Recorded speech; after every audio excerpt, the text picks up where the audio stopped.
Okay. Good morning, everyone. Welcome to our Monday, June the 3rd regular meeting of our Flagler County Board of County Commissioners. It's right at 9 o'clock. We're going to convene the meeting, get started. So I'm going to call us to order and ask if you join me in the pledge to the flag. Pledge allegiance to the flag of the United States of America and to the republic for which it stands, one nation, under God, indivisible, with liberty and justice for all.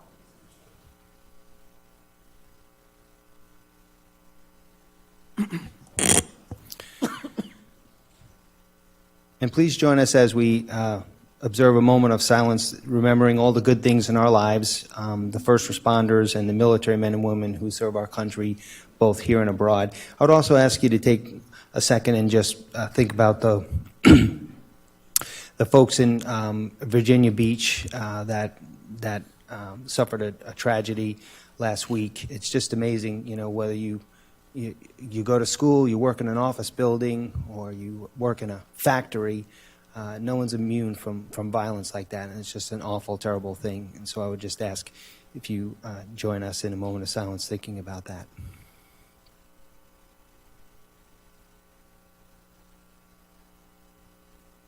Okay, thank you. All right. We have one addition to the agenda offered, and that is a modification on item 8C. And my notes say here that we have to add, the staff is requesting that we add "and decision" to the description of the agenda item. So we look for a motion from commissioners to add that. Mr. Chairman, I move that we approve the addition of adding a decision to the item 8C. Second. Got a motion and a second. All those in favor, please signify by saying aye. Aye. Aye. Okay, so that motion carries. We don't have any announcements today from the chair. I do want to just start the meeting by thanking everyone for coming. As you can see, this is a very well-attended meeting. From the start here, we have a number of business items to get through.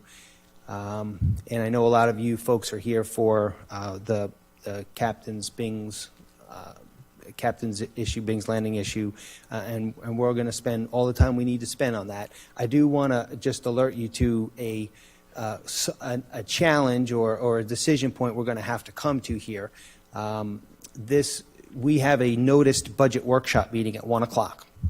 And this meeting, if it goes long, we're going to have to recess this meeting at some point for some lunch or something here, as well as move to the budget workshop meeting.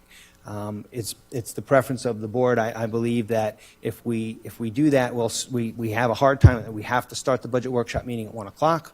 So at some point before 1, we would recess this meeting, start the budget workshop meeting at 1 o'clock, recess that immediately, and then continue with this meeting until we get it finished. So I just want to alert everybody that may be how things work out this morning based on the volume of comments and questions and activity that we have. That's the way we're going to approach it. Okay, so next item on the agenda is recognitions and proclamations and presentations. We have our first recognition is recognizing the graduates of our Spring 2019 Citizens Academy. And we have Ms. Rose Kiernan, who is our coordinator of the program, to start that off for us. Good morning, Commissioners. Rose Kiernan, Marketing, Flagler County. Thank you for recognizing the graduates. They have spent the last 10 weeks, 30 hours, 26 presentations, great attendance. They're going to get a great meeting today. So we'll start this. I'm going to turn it over to one of our students, Mr. Kaufman. He's going to offer a couple words. Thank you. Thank you. Chairman O'Brien and the commission, I'd like to make sure it goes into public record. I know a couple of you have also attended the Citizens Academy in the past from our conversation that we were just having, and I heard a few people wandering in for this meeting who had also attended. I wanted to make sure that it enters the record just how valuable we, the collective class, felt this was and wanted to see and make sure that it continues in the future. We know that the 10 weeks, each division offering many, many man-hours. There's a way of calculating that. It's expensive, I'm quite sure. But each of the graduates of the Citizens Academy then becomes a spokesman and ambassador for the county. And when somebody around the coffee table or the bar or wherever we get together goes, you know what the county really needs to do? And then there comes the gap. Many times it's not fully informed. Many times it is an opportunity for those of us who've actually been through the education process to add to the collective knowledge and make a more informed citizenry, which is, after all, what the Founding Fathers had imagined for us. So with that in mind, I'll keep it brief. I know that a lot of people want to talk today on important things. Thank you. And Mr. O'Brien, if you come down, we'll call names. We do have some of the class members here to accept certificates.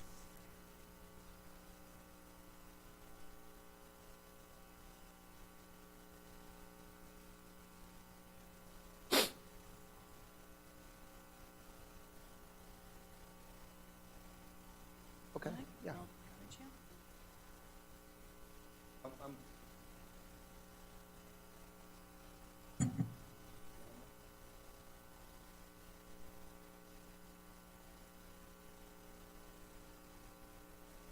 That better? Yeah. All right, great, thanks. So, again, thank you to all the citizens that attended our spring class, and I just would like to call and ask you to be recognized. Come on up front with us if you wouldn't mind. We have Pamela Andrews, Diane Aubin, and I apologize if I butcher these names. I'm going to do the best I can. Dee Cochiola, Bob Kaufman, Mari Davis, Ed Deere and Mary Deere, Gail Hamilton and Greg Hamilton. And some of the folks are not with us, but we want to make sure we recognize them. Randy J., Henry Keller and Maria Keller, Denise Murray, we have Connie Orrell and Larry Orrell, Sheila Platt, Carly Rodriguez, Bill Shelley and Sue Shelley, Joan Tardif, and Joy Valencia.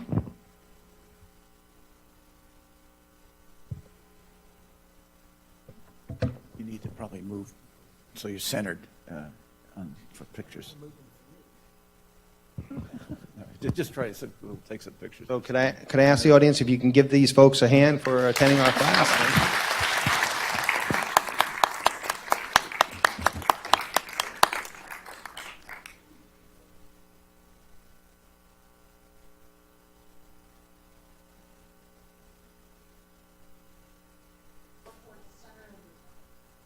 Whatever.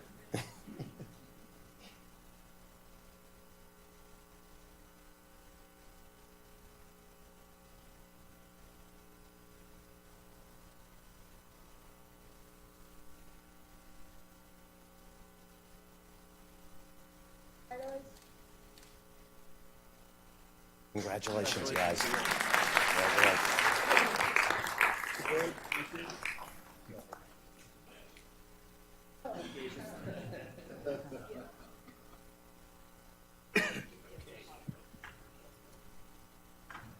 You don't have to make a motion now. What do you think?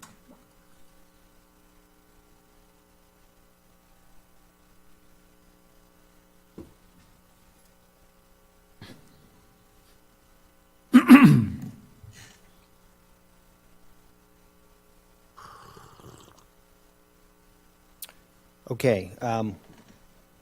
I apologize. I needed to backtrack a second. I had said that we had no announcements, but I did want to remind, and this kind of is in reference to the citizens, excuse me. Academy. Citizens Academy, yes. There you go. One of the things we talk about is, as commissioners, we encourage folks to get involved in our different councils and advisory boards. It's important that we have input from the community and from our citizens. So we do have some vacancies on our boards and councils. So I want to just go through those real quick, as I do at each meeting. We still have folks needed for our contractor review board. We need a plumber, a roofing contractor, and an engineer or an architect contractor. We need someone representing the finance and banking industry on our Economic Opportunity Advisory Council, and we need a citizen at large on our Value Adjustment Board. We're going to make some other appointments today, so we're making progress on the board vacancies, but again, would love to have folks step up and apply to fill those vacancies. And you can do that by visiting our website, which is flaglercounty.org, or you can also contact Ms. Maury Davis, who graduated from the class today, who is Mr. Cameron's support person, and her email address is mdavis@flaglercounty.org. And just a couple other quick announcements. We do have a budget workshop, as I said, today at 1 o'clock, right here in the chambers, and our next budget workshop is scheduled for June the 17th at 1 o'clock here in the Commission chambers, and our next regularly scheduled meeting of the County Commission is also Monday, June the 17th, and that's at 5 p.m. in the Commission chambers. So that takes care of the announcements. I apologize, I skipped over those earlier. We did recognition there on the Citizens Academy. Next item on the agenda is a proclamation celebrating the 121st anniversary of Philippine independence, which is June the 12th, 2019. And I would ask for Commissioner Sullivan if he would read the proclamation. Right, and do we have anyone who's going to be here representing? Yeah. All right. Good morning. Good morning. A proclamation of the Flagler County Board of County Commissioners recognizing June 12, 2019 as the 121st anniversary of Philippine independence here in Flagler County. Whereas the Philippine Declaration of Independence was signed in Cavite on June 12, 1898, after hundreds of years of domination and oppression of the people of the Philippine Republic by the rulers of Spain. And whereas this declaration was later recognized by the United States and Spain in the 1898 Treaty of Paris, signed on December 10, 1898, in consideration for the indemnity for Spanish expense and assets lost. And whereas the national flag of the Philippines, designed by General Aguinaldo, and made in Hong Kong by Marcela Agoncillo. I'm sorry on the names. It's okay. How is Agoncillo pronounced? Aguinaldo.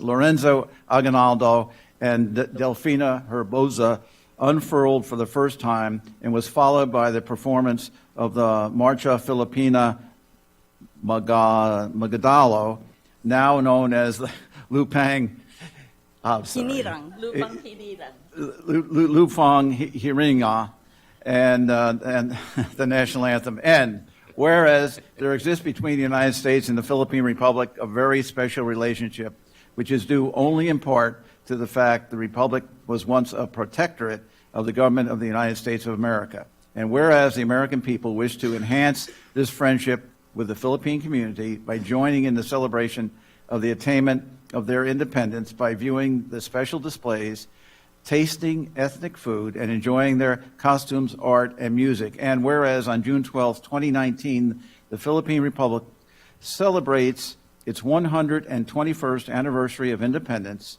and the Philippine American Club of Palm Coast commemorates its 27th anniversary, and whereas the Philippine community continues to pursue a mutual understanding of other ethnic groups, they are a proud group of people who also wish to preserve and maintain their own culture while assimilating the traditions of their new homeland in the United States of America.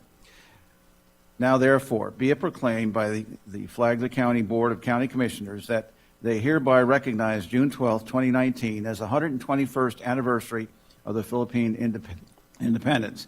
in Flagler County and ask that all residents join in extending their good wishes for a joyous celebration. Adopted this third day of June 2019, signed Tom Bexley, Clerk of Circuit Court and Controller, and Donald O'Brien, Chairman of the Flagler County Board of Commissioners. I apologize for hammering those words, but I have spent quite a bit of time as an old Navy retired guy. We all have had our time in the Philippines, and I always enjoyed the time I spent there. So thank you very much. Thank you so much.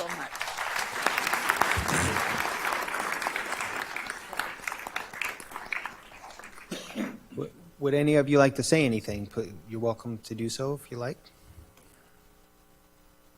I just want to thank you, Chairman Donald O'Brien, Thank you. for granting my request to have this proclamation of the 121st anniversary of the Philippine independence. Okay. Thank you. Thank you very much.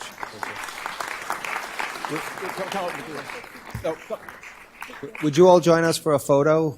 Oh, please. Yeah. Yeah, we'd love if you could come right up here. That'd be awesome. Y'all look beautiful, by the way. I love those dresses.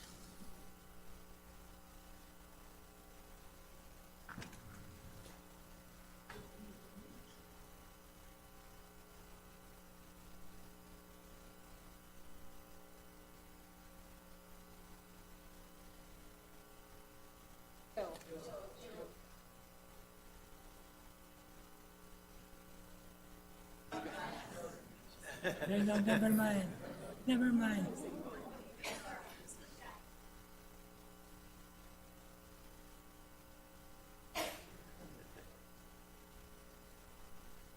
Couple more, and we should be good. Thank you so very much.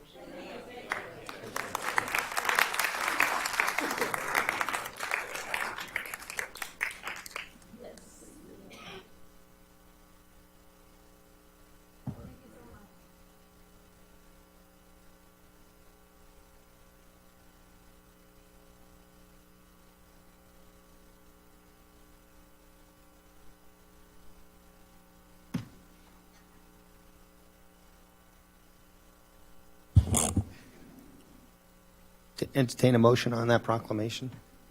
Mr. Chairman, I move that we approve the proclamation honoring the 121st anniversary of Philippine independence. Second. You have a motion and a second. All those in favor, please signify by saying aye. Aye. Aye. Apologize. None opposed, so that motion carries unanimously. Next up is a presentation regarding housing advocacy, and that's going to be done by Mr. Ralston Riadica, our SHIP Housing Administrator. Welcome, Ralston. Good morning, Mr. Chair, Commissioners. Ralston Riadica, SHIP Administrator. Also have Sandra Shank here. She's the chair of our Affordable Housing Advisory Committee meeting. And so this video will speak for itself, but I just wanted to share that this was born out of the need for affordable homes for all of Flagler County's residents. And so this is a coalition of local housing advocates that came together to talk about the need, and the coalition partnered with Flagler Palm Coast High School, the TV program. And so after the video, we'd like to recognize their efforts to the students and the teacher as well.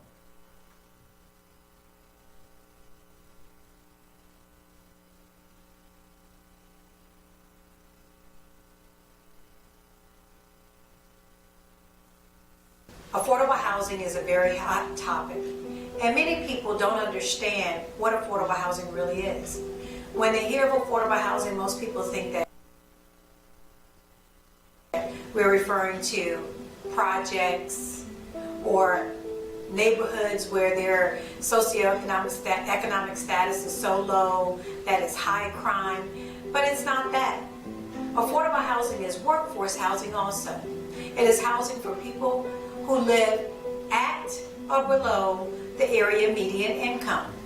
In our county, it happens to be about $57,000. And your housing allowance shouldn't be any more than 30% of your budget. So we're hoping to help people to understand that everyone deserves to have a decent place to live, a safe community to live in. And affordable housing is critical to the economic stability and vitality of a community. It is important to the academic achievement of our children and youth. If people don't have housing stability, then our crime rate is impacted. And we hope that you are able to learn today and come to support the need for affordable housing in our community, as well as in communities throughout this nation. Because there are many individuals and families who are struggling every day to be able to have a place to live, a place that they can call home, their own little piece of paradise. We hope that you will help to spread the word and get the support for affordable housing in your community, as well as our community. And we have some stories that we hope will compel you and help you to understand that, again, everyone is in need of and everyone is deserving of affordable housing. Affordable housing is simply defined as spending less than 30% of household income on housing. So in terms of a rental, here in Flagler County, the fair market rent for a 2-bedroom apartment is approximately $1,100. And so using that affordability standard of 30% of your income, one would have to make $45,000 a year just to afford a 2-bedroom apartment at the fair market rent of $1,100. And that amounts to $21.60 per hour. We only have 11 affordable and available rental homes per 100 of our lowest income renters. I mean, that's staggering if you think about it. I mean, for every 100 families we need affordable homes, we only have 11 that's available. And so that ranks at the bottom, actually, not just in the state, but in the country.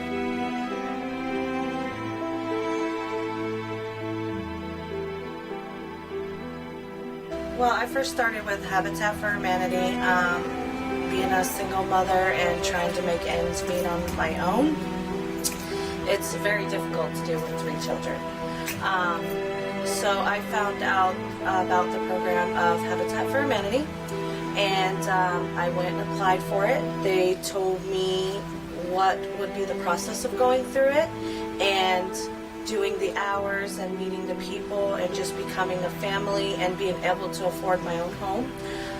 So I did it. I started the program. I was introduced to the SHIP program through Habitat for Humanity. I started out living from family to family, not able to afford the housing here in Flagler County, and working 2 jobs just to make ends meet,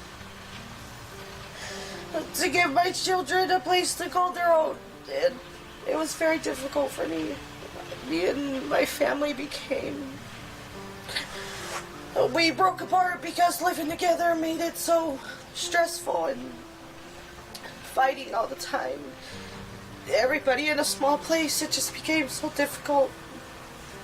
And being introduced to Habitat for Humanity, I was able to get a home and give a home to my family to call their own. In this program, I'm really happy now. We're all close and we have room to do whatever we want. We can do anything. We can plant the garden that we've always wanted and grow vegetables and fruits, and we can have the animals we have now, and I even get to have my own room, which is really happy. It's really good for me because it's fun. Thank you. First off, thank you for having me.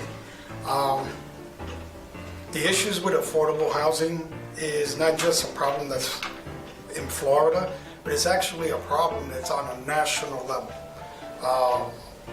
Most states have these rules that are unwritten where they discriminate against people with criminal records. And I can understand some of their concerns, but you can't just put a label on everybody and just say that, no, that they're unworthy of getting into some housing. I faced those challenges myself. And so what I did with the support of my wife was that we created a plan.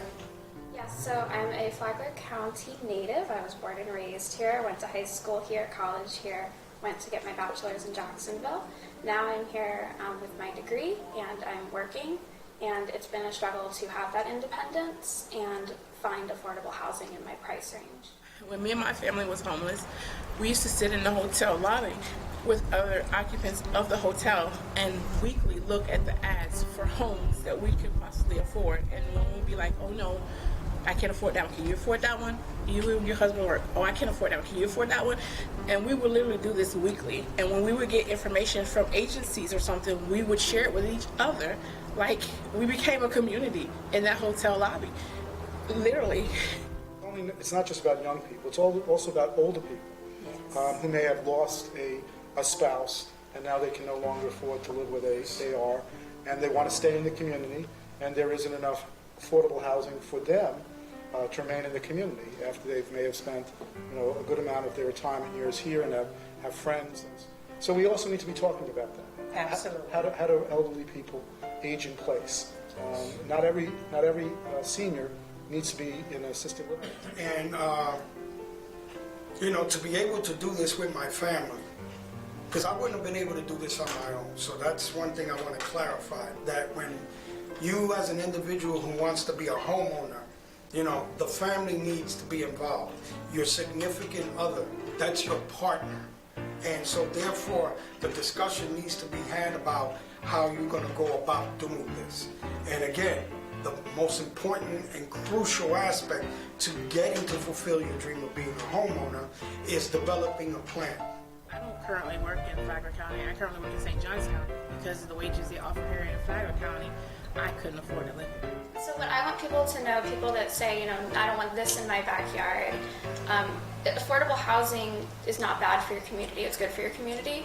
And people shouldn't be afraid of building multifamily complexes, apartments, duplexes to help support young families, hardworking families to come and be able to live in the county and live affordably and own a home. And that is my ultimate goal as somebody who was born and raised here and wants to take my education and provide that to our community and also live here. If you were to do away with this program, I just simply ask that you look at families like myself and know that we do work hard to try to survive. But everyone needs help. Everyone needs help. And if you were to live on a budget like myself, I would challenge you to try to live the way that I have and not have help. And if you can do that, then you can say that families out here can survive on a minimum wage paycheck. If you can do the same. Thank you to the SHIP program, and please save the Sadowski Housing Trust Fund.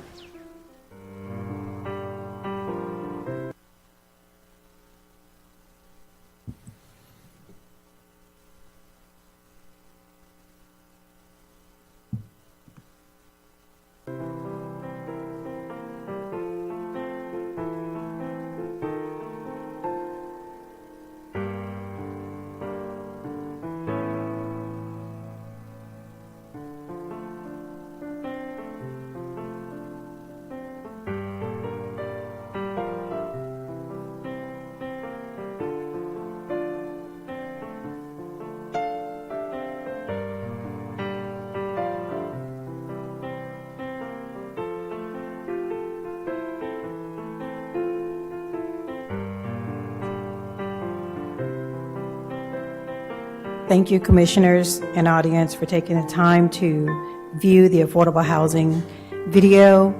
We could not have done it without Mrs. Tracy Hicks and her students, Joshua Bratcher and Jalen Daniels. We would ask Mrs. Hicks and Joshua to join us at the podium. Jalen is on vacation with his family. When we approached FPC, Mrs. Hicks was so enthusiastic about doing the video, and 2 students. And Joshua spent hours editing. There's so much footage, so much that you did not get to see. And there's one, I thank God that the room is filled today, because I like to describe the need for affordable housing in this way. Humanity is an ecosystem. And we know that in science, whenever something is removed from the ecosystem, it's out of balance. So whenever we have a lack of housing for everybody in our community, we fail to meet the needs of everybody in our community, then we're out of balance. You know, if we go to Publix today and there's a sign that says we're closed until further notice, we'll feel inconvenienced. But we may decide to travel to another Publix or to Winn-Dixie or Walmart. But then if you face another sign that we're closed until further notice, the reason being is because the people that work there cannot afford to live here, those inconveniences will impact us tremendously. And then perhaps we'll look a little bit closer at the need for affordable housing. Please keep in mind that our housing allowance should only be 30% or less of our gross income.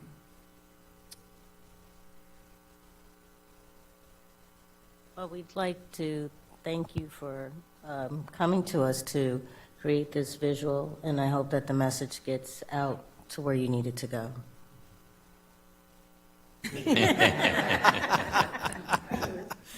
That's okay. Awesome work. Sure appreciate it. Commissioners, any comments and/or questions? I'd just like to say thanks for keeping the conversation going on this subject.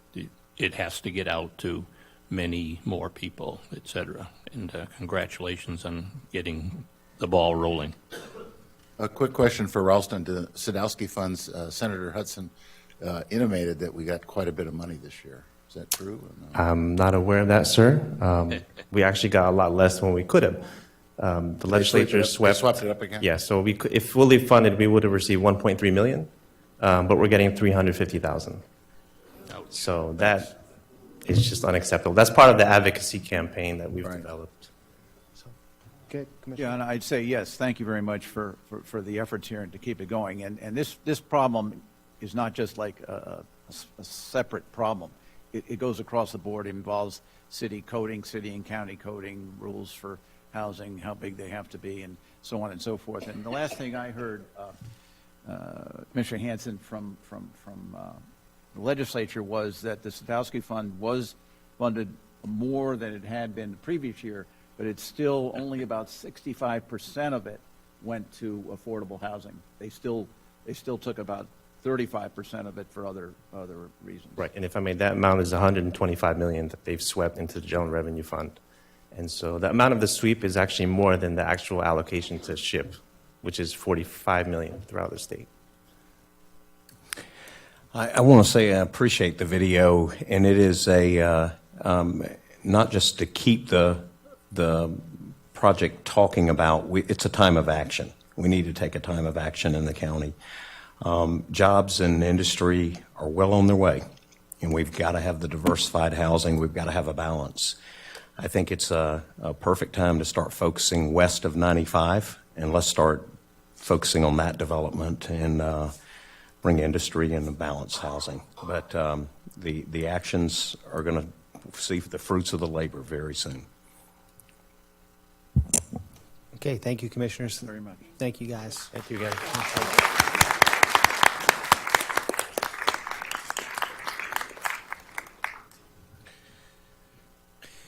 Okay, this next section is community outreach, but I want to read this description of what community outreach is very slowly and carefully so we can kind of tighten up our process, which has gotten loose over the last months. The community outreach is a 30-minute time period allocated for public comment on any consent agenda item or topic not on the agenda. So if you want to speak about items 6 through 7J, come on up.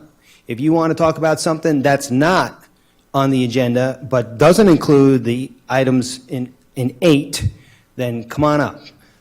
Other than that, if you have a comment on the agenda items, which are mostly, I think most folks are here for today, then that comment needs to happen when we're in discussion of that item. So I'm opening community outreach. Again, it's a 30-minute time period allocated for public comment on any consent agenda item or topic not on the agenda. Each speaker is allowed up to 3 minutes to address the commission, and speakers should approach the podium, identify themselves, and direct comments to the chair.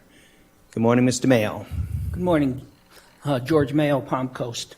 In light of the tragedy in Virginia Beach, it reminded me of a story I saw about a year ago. It was a large city down south, I forget which city it comes to mind, having family violence be obsessive the city incorporated with the sheriff, police department, a team that would go to the perpetrator of that within 24 hours and speak to them, have live contact and say, can we help? We know there's a problem. What can we do? You know, if there's a restraining order involved, we know that. Please don't do this again. And after that had been enacted, they noticed over a 60% reduction in recidivism. So I'm wondering if this can't be used. They also used it for suicide prevention. Just within 24 hours, make sure a team goes out and speaks to the person involved. And I'm wondering if this can't be involved, if you have discussion with our sheriff's department and with the county, that if somebody from the county is fired, shall we say, let go, or they resigned rather than being fired, maybe the team that we have, I believe, for suicide prevention and spousal abuse here, can also, within 24 hours, go and speak to that person and say, we know something, you know, has happened in your life to change your life. Can we have a conversation? Please don't do anything irrational, or whatever the conversation might lead to.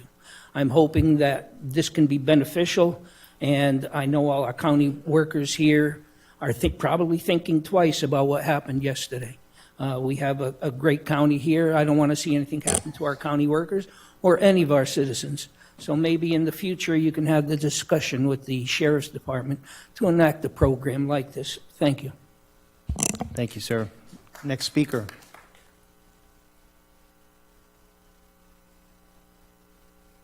My name is Celia Buglisi, and I am a resident of the county and the city of Palm Coast. I'm going to have a question for our commissioner, like I requested from Mr. Cameron, is that I believe that the county receives our taxes, and one of the reasons is for taxes is for the services we pay on them and to reassure quality of life and safety for all. I am concerned that we only have our evac helicopter manned by a pilot only half of each day. I understand it's from 8 a.m. to 8 p.m., something like that. And then it goes off because we don't have we don't pay for a pilot 24/7. I think we pay taxes for that.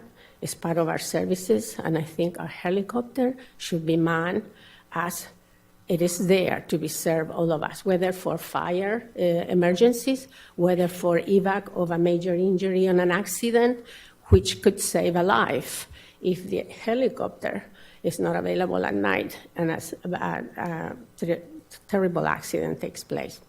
That's one thing. I believe we do pay the taxes for that, and other than using our taxes, the county, to buy all these derelict properties and repair them, and then they go to waste, all those millions should be started to service all of us, the taxes we pay for.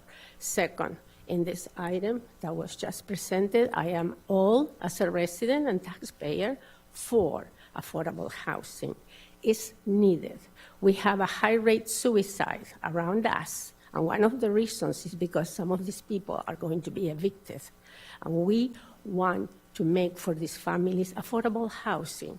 Right now, apartments, the mayor have approved apartments here around town center. That's the ideal place for affordable housing, because the people that cannot afford transportation from the places, retails, and everywhere where they work at minimum salaries can go walking shopping right there nearby these shopping centers. I think we do need affordable housing. I have seen already one affordable housing here off of Route 100, which is very nicely maintained. It's been there for a long time, and I've seen the people walking from the hospital. They work in the hospital, and they go walking back home. So we do need affordable housing. We shouldn't be afraid of that.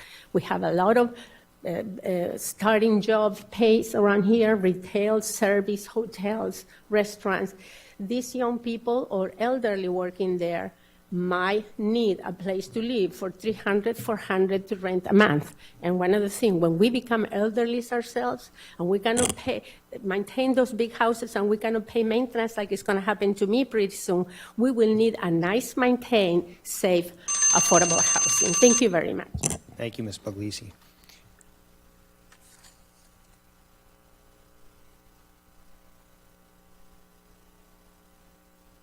Hello, my name is Pat Cody, and I've come before you 3 times regarding the issues that I'm going to ask you about. November 5th, I came before the commission, and on that time, it was regarding the proposed roundabout at Cody's Corner. At that meeting, the commission voted unanimously to write a letter to the governor in opposition of that roundabout. As of today, and I ask you about it again on May 6th, as of today, that letter has not been recorded. If one was sent, a letter has not been recorded as of today. That's 7 months later. I came before you again on May 6th regarding a few things. One is that the county removed most of the playground equipment at the Hall Creek Community Center. I have been told by Commissioner Mullins that that is going to be replaced. It's summer, and I would like to know when the county plans to replace that playground equipment for our children who pay the same taxes as everyone else, our families do. I'm here now again about the roundabout. When I met with y'all on May, it was voted then that Chairman O'Brien was going to ask County Administrator Jerry Cameron to contact me. I have not heard from you about the roundabout. There is a meeting with DOT and concerned citizens, and I stand before you today with 500 people who have signed a petition against the roundabout. I've asked 13 years ago when I came before the commission regarding some safety issues at Cody's Corner. The result was blinking stop signs. Those are blinking amber signs. Anybody that's not familiar with the area might think amber means slow down. I asked y'all then, I've asked for the last 13 years for this to be replaced with blinking red lights.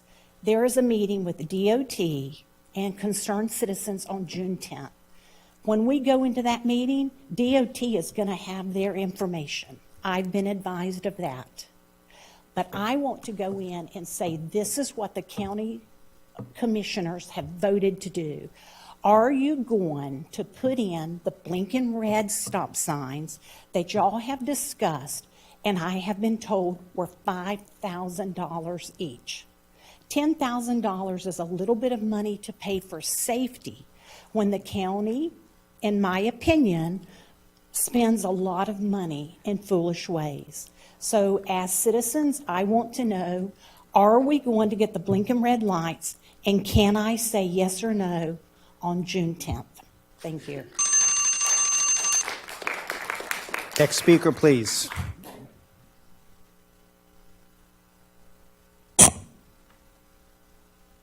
Jane Gentile, Plantation Bay. Ms. Puglisi, God bless you. It was 5 years ago this month that the county stopped the 24-hour helicopter service. And I remember at that time, Matt Dunn was inviting businesses into Flagler County to have $33 breakfasts. And I remember reminding the commission that they should have these $33 breakfasts after 8 o'clock, because if they had a heart attack before 8 o'clock, they were going to be SOL to get to the trauma center, because we do not have helicopter service. It is a disgrace that this county has the audacity. When you look in the tourism advertisements, Flagler County has everything. Flagler County has far from everything. We have a sheriff who does not have a proper headquarters. I don't care what people say. Some people like him, some people don't. He is the sheriff. He has a staff. The staff needs a place to come home. They don't need mold-infested buildings, one after the other after the other. The real estate investments made in the several years since 2013 have been despicable. The Plantation Bay sewer doesn't get anywhere near the attention that Bing's Landing Captain's Restaurant gets, and I won't go into that because that's on the agenda. The sheriff needs another headquarters, and poor Universal Sciences gets criticized, but they're told not to do inspections for mold because the county wants to make their real estate deals, and they don't want the public to know what's really going on. Secondly, And thirdly or fourthly, I read the description of Al Hadid County attorneys. You should go on to flaglercounty.org. And when you read what the county attorney is supposed to do as county attorney to protect us, and he writes these gobbledygook emails at 10 o'clock at night, that he's only there to be a pathetic LegalZoom.com approval as to form. We need to do a lot of things. We need to increase the wages of people who work for Flagler County and take away the high prices we pay from inept county attorneys who do nothing but cost us trouble. Then maybe we could have employees who could afford better housing. This county needs to get up to shape really fast because you're a disgrace to all of us. Thank you. Folks, it's going to waste time clapping, and we're going to run out of time. So, all right, we have rules, as I've said, every month, every week. So, all right, next speaker, please. That person out. Excuse me. Okay, seeing no other speakers approach the podium, I'll close the community outreach section of our agenda. Mr. Cameron, comments on the letter to the governor? I have not done a letter to the governor. I'm not sure if the county engineer has. She is currently out, and she should be back at the end of the week or the first of next week. I can follow up on that then. Okay. I think this letter was one that was supposedly written in November by the former commission and administrator. This wasn't you guys, and I would be curious. I heard this letter was written. The county administrator and commissioners, certain commissioners had stated it was, and I have not seen this letter or heard it. I do know we have a meeting June 10th. They're going to come to the table, and they're open to all possibilities instead of the roundabout. So, but I would like to know if that letter exists or not. Mr. Cameron, can I suggest we go back to the minutes of that meeting, and whatever we committed to do, we need to follow through and do, please? Certainly. Okay. Thank you. That. Yeah, no, that was good. And also, real quick, the equipment and the playground. I know we've had some emails go back and forth, and I have gotten some. It probably would help if whoever poses the question is copied on them as well, because when I read it, I'm assuming they got it as well. But do we have an answer on when that equipment's going to be replaced at Hall Creek? I'll try and have you an answer before the end of the meeting. I know that it's underway. Okay. All right. Thank you. And I would also comment with respect to the our helicopter. That's something we can discuss during our budget session. Yes, sir. That would actually, there's going to have to be a substantial fire planning meeting, and that would be a portion of that. There are a number of deficiencies in the fire services, and we'll have to prioritize as we look for funding to correct those deficiencies.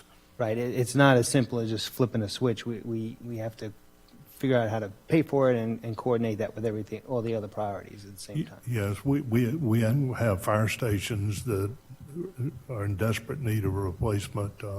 They're non-functional. We have fire equipment that should be kept inside that is being kept outside.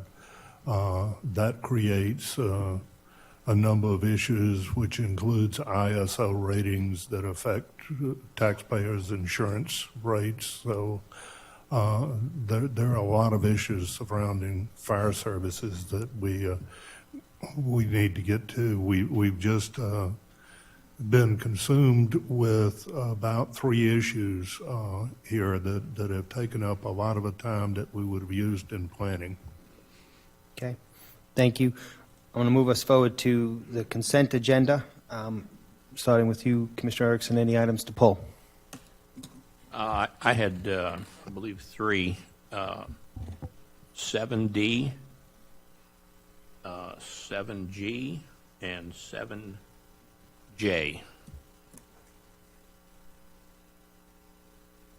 Commissioner Hanson? I have none. Thank you. Commissioner Sullivan? Yeah, I agree. 7J, I would also like to pull. Charlie already mentioned. Commissioner Mullins? Nothing different than what we've already pulled. Okay, and same for the chair. So I'll entertain a motion for approval of the other items. Mr. Chairman, I move that we approve the consent agenda with the exceptions of 7D, 7G, and 7J. Second. Okay, we have a motion to approve the consent agenda with removal of the three pulled items. All those in favor, please signify by saying aye. Aye. Unopposed, that motion carries unanimously. Okay, first pulled item, Commissioner Erickson, 7D. I just had a couple of questions on it. Both the chairman and I have worked in the insurance business, so we know that these are pretty difficult things to get a good risk manager, and they have to be right, et cetera. Is that going to be something we're looking at internally or externally or both? Well, we would certainly consider anybody internally that has the qualifications and abilities, but you are correct that risk management is an important function, and when I discovered we didn't have a risk manager per se, looked into it, our rates are considerably higher because of our experience that would have been corrected to a large degree by having a risk manager on board.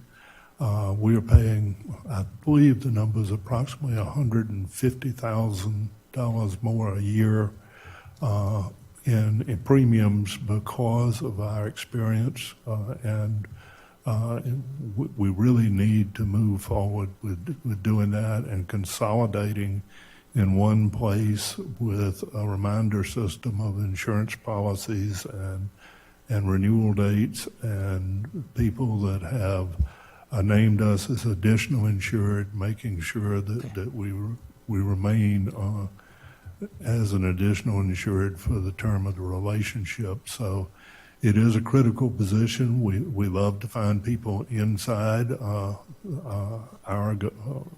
government and our workforce, but this one is a critical position. We may have to go outside. Thank you. Also had one other question. This would be let's see, where did I see it? It'd be a pay grade 46. Is this in that category that then qualifies for the bumped up state retirement option? No, this would Okay. not. Okay. This is a manager and not a director's Okay, position. thank you. Other questions, Commissioners? I would just echo your comments. You know, I questioned our mod rate last year when we went through budget and looked at other things. And if we do a good job on this, that alone would fund this position, if we get our hands around that. So I'm encouraged that you're moving forward with this. Yeah, that's only the direct cost. When you consider the indirect cost of the Right. time in court and those kinds of things, it really gets expensive. Yes, sir. I was going to say, I want to also reiterate that I think that's a very important position, and the fact that you have been able to keep that deputy administrator position open and save that money, that's been a great thing. So maybe shifting it to where, well, also, isn't there going to be a savings by having this person come in as well? Isn't there going to be some money saved in the budget? Yeah, some money saved from what action? Having a risk manager on staff? Not directly. What saves us the money is when the risk manager creates a better experience for us. Gotcha. So it's definitely shifting it to a needed position, a much needed position. Well, yes. County this size and as diversified as we are, a risk manager, I mean a good one, is almost an absolute necessity. Absolutely. I know we've seen some of those special risks, the fire and stuff like that. Numbers just keep going up, and it's always good to have someone here with their finger on the pulse, knowing what it really is. As I said, I think the savings should more than pay for the salary and benefits. I don't have any other questions. Open up to public comment on this item, on item 7D. Anyone from the public wish to comment?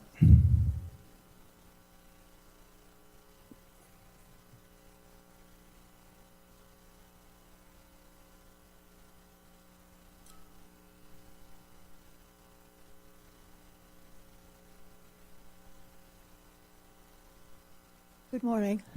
Joan Apatato, Plantation Bank. In regards to what you're just discussing, another salary, I think that you commissioners should start cleaning house.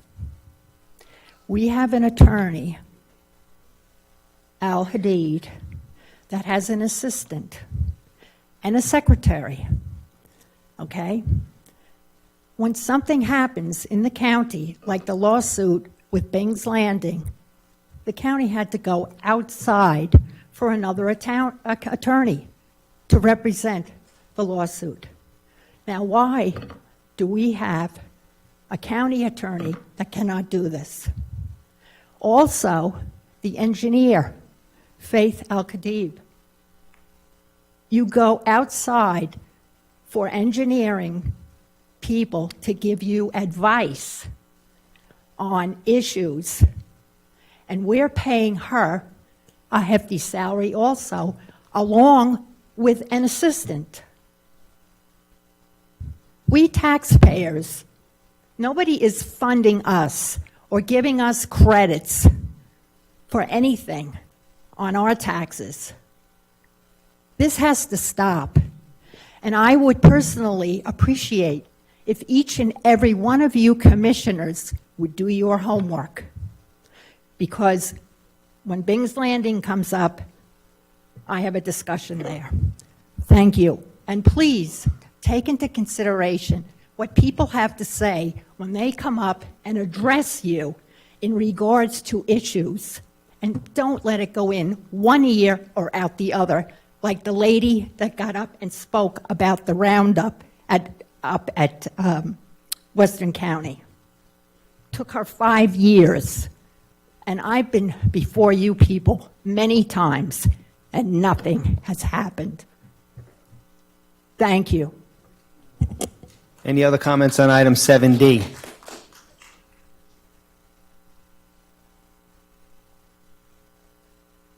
Thank you for letting me speak. My name is Silvia Puglisi. I agree here with our other resident and taxpayer that we should not increase more administrators to the county. It is obvious to all of us. We have these over $100,000 administrators working for you. You are part of the advice to our manager to hire. And I see all the time, it's not only in county government, city as well. We're paying these brainy people, these high salaries, $150,000, $120,000, over $100,000. They're supposed to be experts for what they are hired. Engineers, legal team, everybody. But every time any of these departments have something to do, they go and hire a consultant, $80,000, $50,000. It's our hard-earned taxes. We see the waste taking place.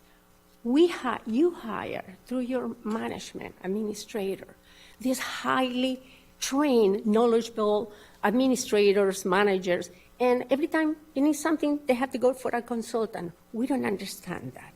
We pay taxes. We pay a lot of taxes. I have a friend of mine on the Intracoastal in Grand Haven. They pay to this county $14,000 in taxes. The people in the oceanfront pay much more than that. Mr. O'Brien, where are taxes going? Where are taxes going? You know, we need the services that we're paying for. This administration keeps on growing. Go see the employees that you have in the county, in the city, and you'll see what we are paying for. This red tape This bureaucracy has to stop, and we need the services that we pay for. Please, thank you for letting me speak. Okay, thank you for your comments. Next speaker, please, on item 7D. Seeing no one approaching the podium, I'll close public comment on item 7D, bring it back to the commission for a motion. I recommend approval. Second. We have a motion and a second. All those in favor, please. I apologize. That's Yeah. quite all right. I just want to correct the record on the statement made. The reason that I'm not handling that case, because our insurance company is handling that case, and they provide the counsel. Thank you, sir. Okay. All right. All those in favor of the motion for approval of item 7D, please signify by saying aye. Aye. Aye. None opposed. That motion carries unanimously. The second pulled item is item 7G, and Commissioner Erickson, go ahead. Hi, Roy.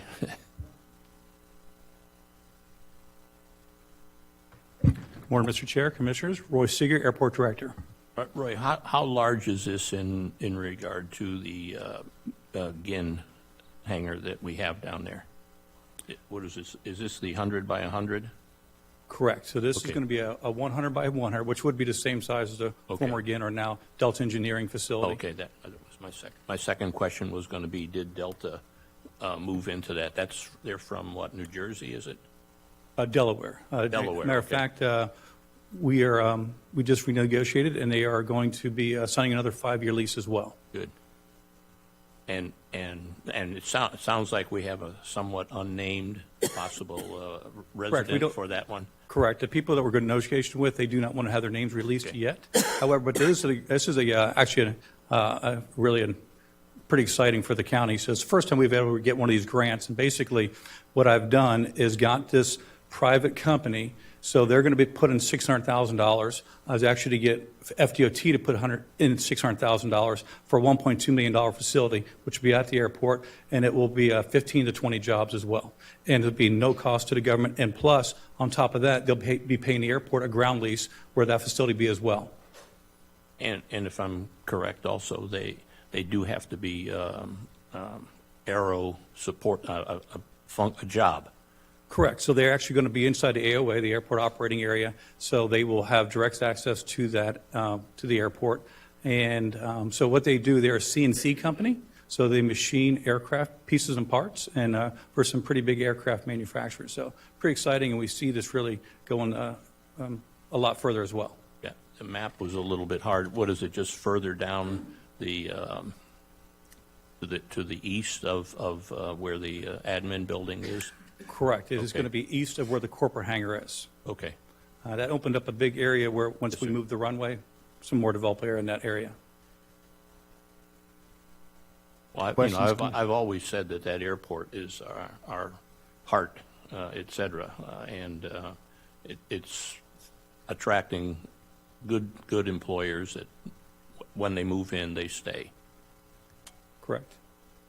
Other questions for Mr. Seeger? No? Nope, okay. Thank you, sir. Thank you. We'll open item 7G up to public comment. Anyone wish to comment on item 7G?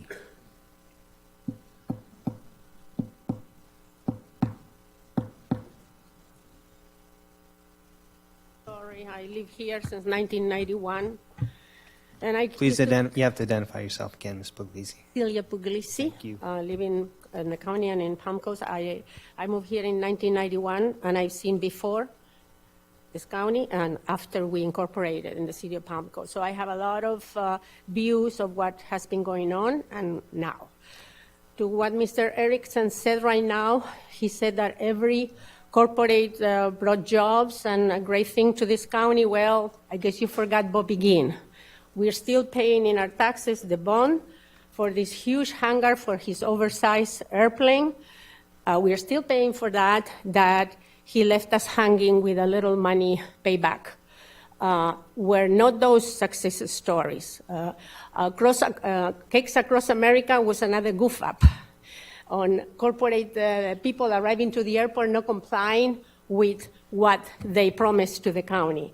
And we were left hanging with the debt. Anyway, I am always a little bit concerned of using my taxpayers' monies to benefit the county airport, because I do not own an airplane. I think most of us taxpayers don't own private aircraft. I have nothing against that.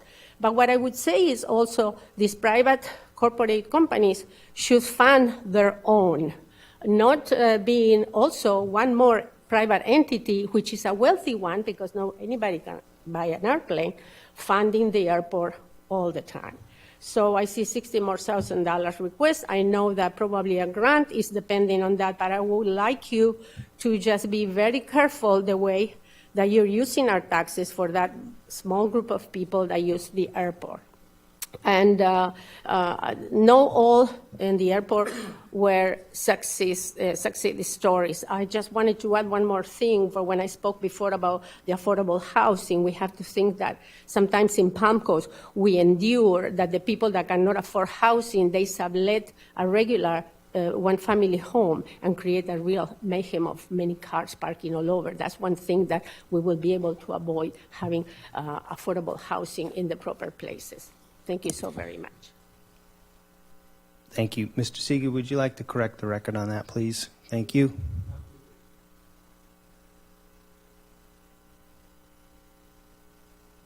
Good morning again, Commissioners. Roy Seeger, Airport Director. So first and foremost, I'd like to remind everyone in the room Thank you. and that the airport is a true enterprise fund. We do not take any money from you all, not a penny. Every penny that we take from the airport is earned through fuel sales, through building leases, through ground leases. That pays for everything from the light bulbs to the salaries to all of our capital projects, or I say our portion of the projects. I'd also like to address her comment about the GIN. Again, yes, the county took out a loan for that, and the airport is paying that loan back. We also have a very good tenant in there as well that is more than paying for what that note is. So again, taxpayers are not paying a penny towards that facility. Also, Cakes Across America. Again, that was a CDBG grant. The company no longer existed. We turned around, we rented it, and we were renting it back then for $3,000 a month. I'm now renting it for $4,500 a month. We have more businesses there at the airport. Enterprise has blown up even bigger since they moved into that facility. Was there another one? No, I think that was the two. So that corrected things. Thank you, sir. okay, you're welcome. Thank you. Any other public comments on this item? Item 7G. Seeing no one approach the podium, I'll close public comment, bring it back to the board for a motion. Motion to Recommend approve approval. item 7G. Second. We have a motion and a second. All those in favor, please signify by saying aye. Aye. Aye. None opposed. That motion carries unanimously. Last pulled item is item 7J. Commissioner Erickson, I think you also started with that as well. Yes, I did, and I guess, Roy. you know, I've already had some questions from people asking if we're now going to create a passenger airport. I don't think that's the intent of us ever to do that, but that was one of the concerns that was raised to me when this appeared in the on the agenda. In addition, this is also funded by monies outside of the airport, et cetera, so it would be no tax dollars. Did I have a question in there? I heard comments, but not a question. Commissioner Sullivan? I wanted to mention this because it's in the context of a new terminal for our excellent airport. And we've been talking about the new terminal now for a while. This is part of that project, but I'd like to get Roy to come back up, if possible, to kind of give us an overall update of where we stand on that project and as far as timing. And I think there's also eventually some, in addition to this item, some land acquisition that has to be accomplished before we can continue to move forward on that project.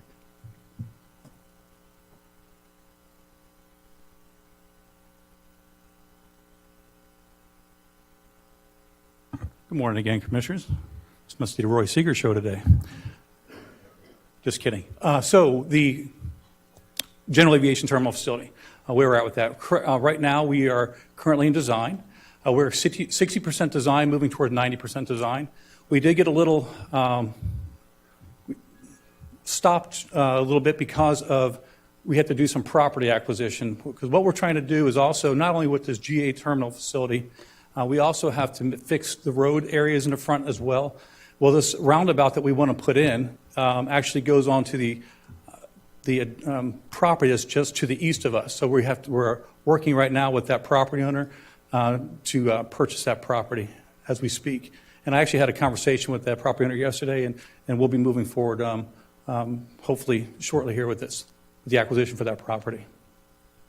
Did you want to comment on the concern about regular passenger service, at our airport with an expansion I of the did have one FDL? phone call from somebody who was afraid we're going to start taking passengers in and out. Right, so we do take passengers in and out. You have to have a lot of money to do that. Those people come in, those big, nice corporate jets are flying in and out of here. They're visiting our community and staying at the resorts and just, or their second homes here in Flagler County.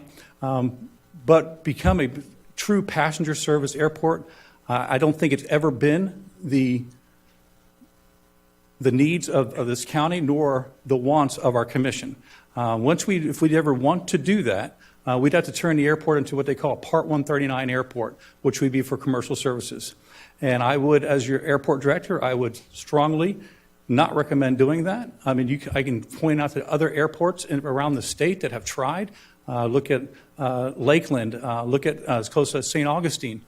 It doesn't work. You spend a lot of money. And also what happens, too, when you start going for that, you spend a lot of money, and you're not making a lot off of it as well. Plus, being at the location where our airport is, we're surrounded by 3 neighborhoods and a school and a hospital to our north. So I don't think our neighbors really appreciate having 737s taking off over their houses. And plus, we have very close proximity to Daytona Beach, which is 20 minutes down the road. And that's growing every day. Correct. They're up to almost 7 to 10 planes a day now in and out of there. Correct. Commissioners, any other questions for Mr. Seeger? Okay. I don't. Thank you. All right, I'll open this item to public comment, item 7J. Any public comment on item 7J?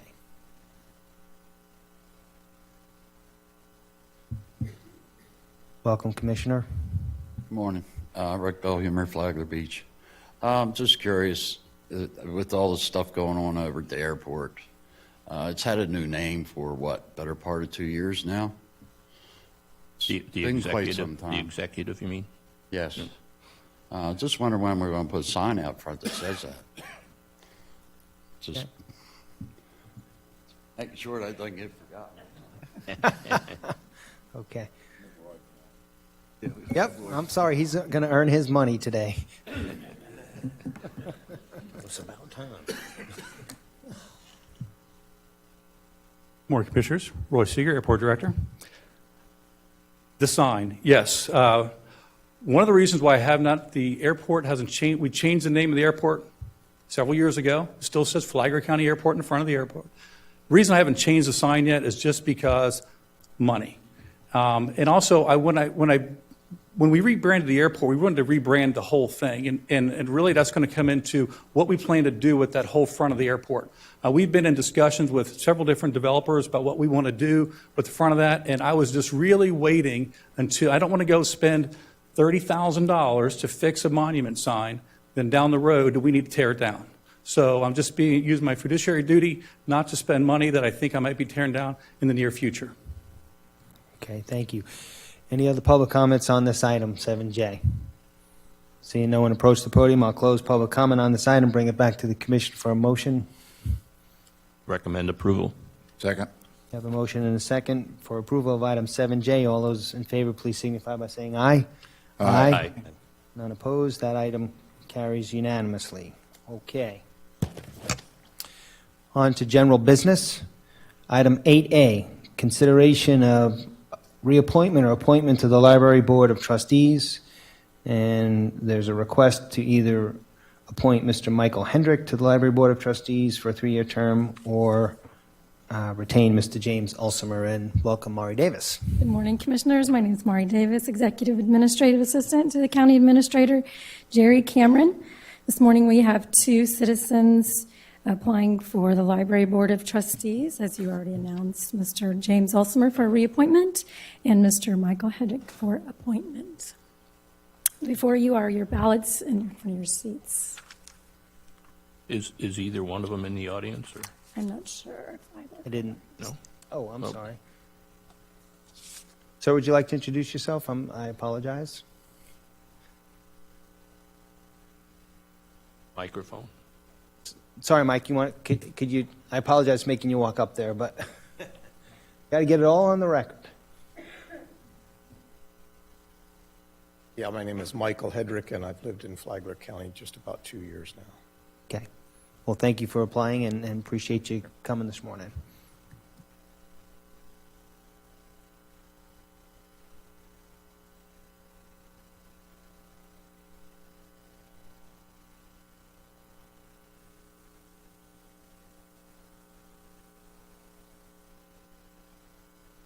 And good morning again, Maury Davis, Executive Administrative Assistant to the County Administrator. We also have 2 citizens who have applied for the tourist development position involved in the tourist industry only. And in consideration, we have the appointment for Mr. John Lugerai, thank you. And also for appointment, Mr. Michael Shoddy. Are either of those gentlemen in the audience today? You want to come forward, sir? And I know I pronounced your name correctly because you taught me that about 25 years ago. Johnny Lugerai, Flagler Beach resident and business owner, and graduate from FPC. Okay. And Flagler Leadership 26. Thank you, John. Okay. Before you also are your ballots as well. Okay.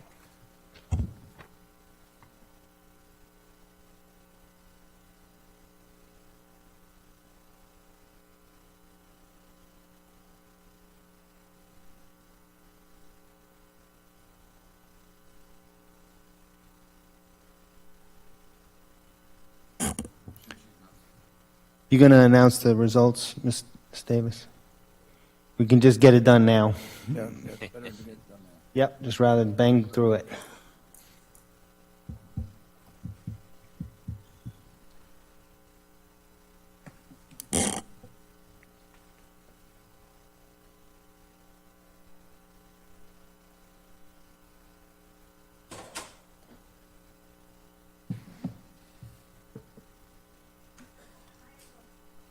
No, ma'am.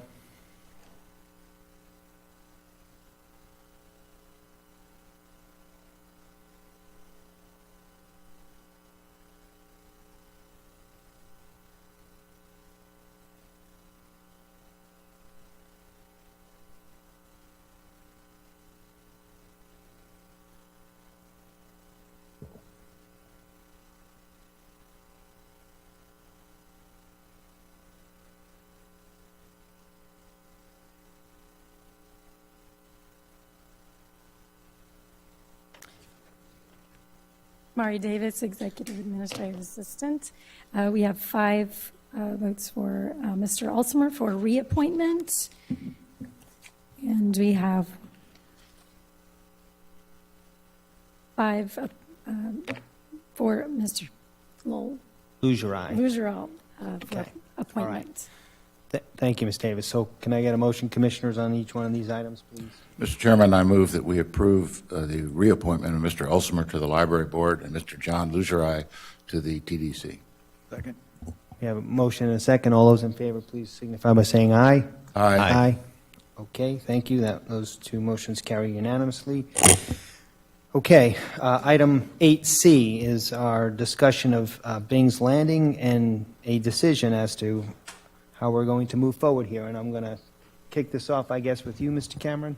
Yes, sir. Before we do that, I did get an answer on the playground equipment. That is currently no funds in the budget for it. It is being budgeted in the budget that we will be discussing this afternoon, and we would put that in immediately on the adoption of the budget and the new budget year. Okay. The issue that you have before you is one that has been very high profile in the community, and we've had public hearings. We've had extensive discussions with the parties that are mainly concerned, which is the Hammock Community Association and Captain's Barbecue.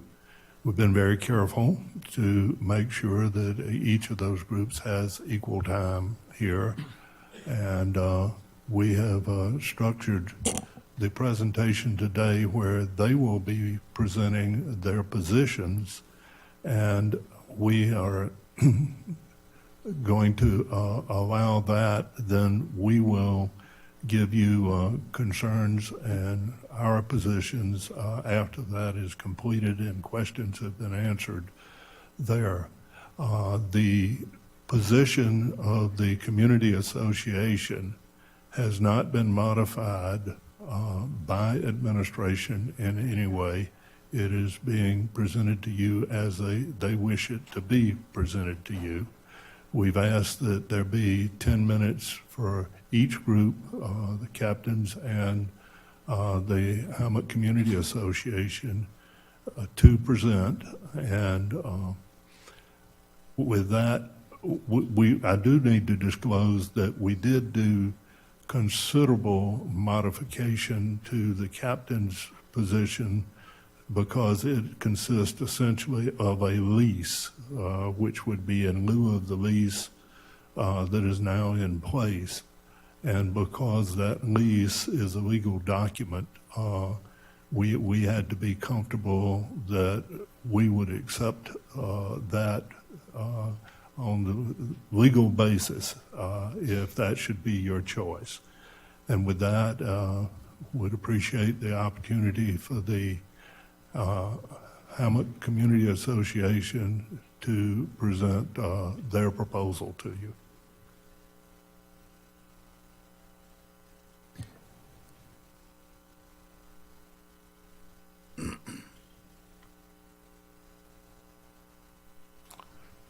Good morning. My name is Dennis Baer. I'm here on behalf of the Hammock Community Association. First off, I'd like to register my objection to the manner in which this hearing is going to be conducted this morning. We have no staff report.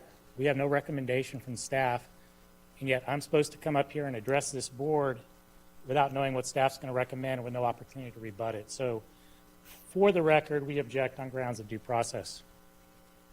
Your hearing this morning is a lot more than just dealing with a barbecue restaurant. We have no problem with a barbecue restaurant remaining on the property. One of our primary concerns, or one of my main concerns, as someone that's been in this county for many years, is that the environmentally sensitive lands program is about to be undermined if you approve what Captain's is proposing. Back in the 1980s, Hammock Dunes was the first project ever in the state of Florida to make the state land acquisition list without the owner's approval. We lost that battle, and when we then started the program for the ESL, Mr. Hadid and I wrote the language for the first two referenda that the voters approved. The first referendum was approved by over 60% of the voters in Flagler County. It's the first time we had a coalition. Jim Gardner, the president of ITT, was on our board. Buddy Taylor, for whom the middle school is named after, represented the West Side interests. We went around the county. We went to the Palm Coast. We went to the West Side. We talked to everybody in the county about what their concerns were for ESL. The West Side folks said, Hammock Dunes is coming. We need access to the Intercoastal Waterway. People in Palm Coast wanted access to the beach. So everybody had their concerns, and one of the big concerns is that we would be taking property off of the tax rolls. Fast forward the second vote, because we were able to preserve access to the Intercoastal Waterway, even though Hammock Dunes was developing, the approval rating went up to 76% on the second ballot initiative, countywide approval for the program. Never once during either of those campaigns did any of the voters or any of the concerned parties say, wow, it'd be great if the county could put a restaurant on one of these parks. We're buying for access and preservation of the environment. So how did we get here today to this predicament that you're dealing with? If you look at the minutes from 2011, and I'll be splitting my time with Jane West, my co-counsel. 2011, the county commission was very clear. Limit the scope. It's a bait and tackle store, and it's a takeout concession. It is a concession that was ancillary to the park in its use. It was not ever going to be a 5,000 square foot restaurant according to the 2011 commission meetings. Yet it's kind of morphed into this thing where they've added space onto it without being flood prone compliant, and it's morphed into this big proposal that now we're being told, and staff seems to be capitulating on this, that somehow we're going to be damaged if the restaurant's going to be damaged if we don't let them build on one of the most prime pieces of real estate that the county owns. We're not going to collect any taxes. The county's going to be responsible for the sewer. The county's going to be responsible for the parking. And actually, if you look at the current lease, the county now is going to have to hire an attendant to make sure that the 4 slips that are appropriated for the restaurant use are not used by any of the other commoners in the public. Boat slips, we were told, were going to go away. Liquor license, we were told, was going to go away. But yet, if you look at the current proposal, it's so vague that what the applicant is requesting, those issues could certainly come in. And yet, you're making your decision today with the same universal engineering that steered you into the Sears building. A report, if you look at it from January, that was addressed to Chris Herrera and to, inadvertently, I guess, was addressed to Mr. Herrera instead of the county administrator. So we certainly don't think you've got adequate engineering information. You have no financial information.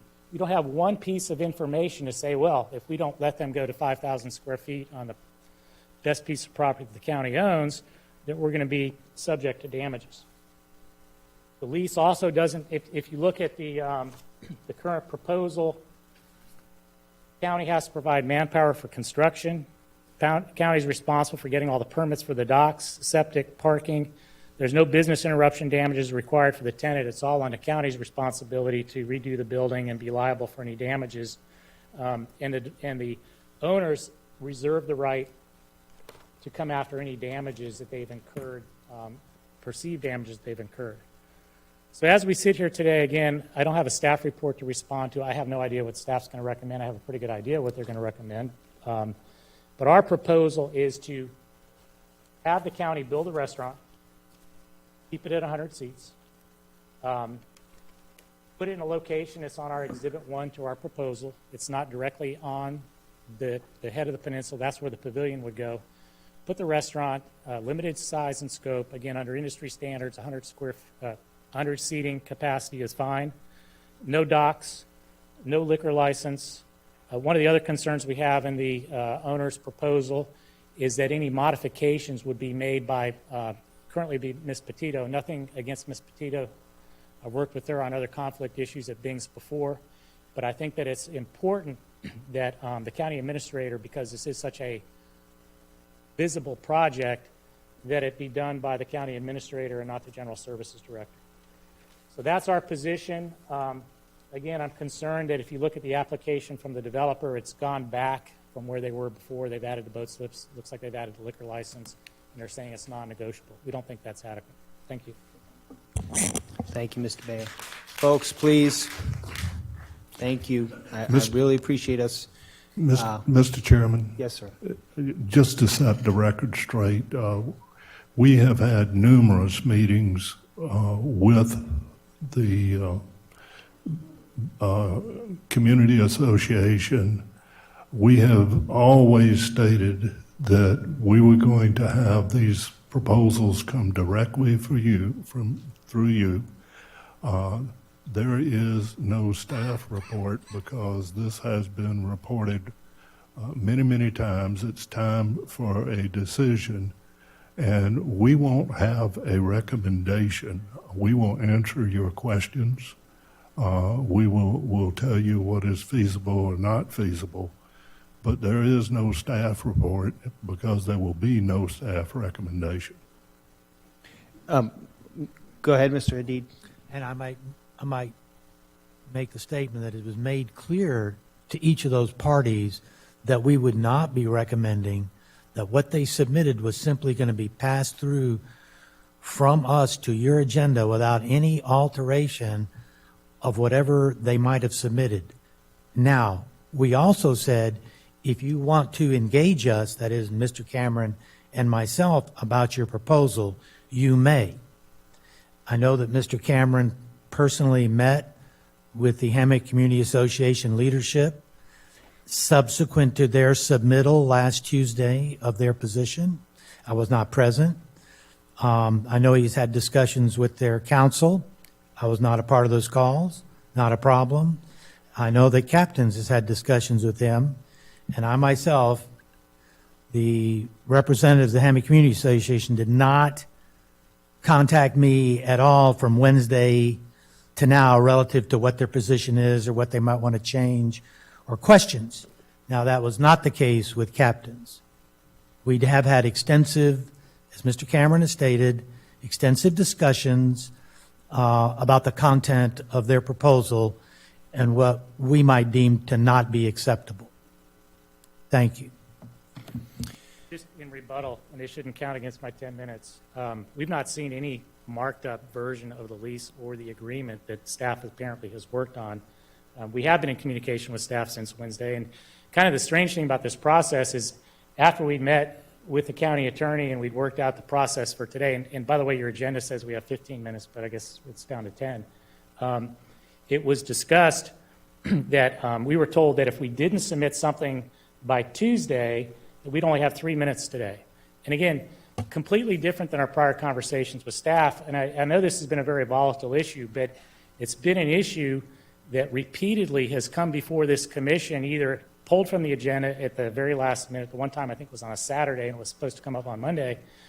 And I'm not pointing fingers at the current staff. I think Mr. Coffey set this in motion and did a terrible job of this entire process. But I think at a minimum, we're entitled to see what the changes are that they made to the applicant's proposal. I think it's a minimum due process requirement.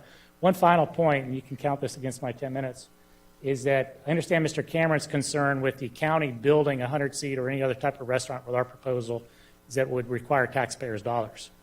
Well, if you take a 5,000 square foot restaurant or whatever it is that the developer would ultimately have on the property, if you put that on private property, that would be generating tens of thousands of dollars a year in property taxes. It's not paying any taxes if it's on county property. It's on city property to pay taxes. So that's all I have to say, and I'll turn it over to Ms. West. Thank you. Thank you, and good morning. I am Jane West. You are admittedly in a really challenging position trying to decide between a potential breach of an agreement that could result in monetary damages on one hand and the best interests of Flagler County residents on the other. To the extent that the threat of litigation may be somehow factoring into your decision-making, let me just go ahead and neutralize that right now, because whatever you choose, there are going to be lawsuits. So that should not be a factor. And as unpleasant as that sounds, and I know that's unpleasant, but maybe it's also perhaps a little liberating, because instead of making a decision under the threat of a lawsuit, you can make a decision that is in line with what your constituents overwhelmingly desire: a robust protection of the lands that they purchased with their taxpayer dollars. Those lands are protected under the public trust doctrine. The doctrine imposes a legal duty on you to preserve and control public lands for public use and enjoyment. The state of Florida has raised protection afforded under this doctrine to constitutional stature. Furthermore, the Florida Supreme Court has relied on this doctrine to find that even deeds, forget leases, deeds to navigable waters owned by the state do not create a private property interest in our sovereign lands. At its most basic, the public trust doctrine imposes a duty on this county to hold and preserve certain natural resources for the benefit of its citizens. Certainly, Bings, purchased with ESL funds, would be considered such a resource. The doctrine provides that natural resources belong to the public as a whole, and that private owners may not deprive the public of that right. It is your duty to protect the public in that regard. You don't want to be creating an artificial property right that doesn't currently exist. Thank you, and for the record, I would like to go ahead and request that all presentations, public comment, and documents that have been submitted by the county, the applicant, or members of the public during all county commission hearings related to this agenda item dating back to November of 2018, be incorporated in full by reference into the record here today. Thank you. Thank you, Attorney West. Folks, thank you. All right. Mr. Adid, any comments there before we move forward here? Okay, obviously you do have a very challenging decision for you that's presented for you. The changes, these are going to kind of be in the order that they spoke and not necessarily in any kind of priority.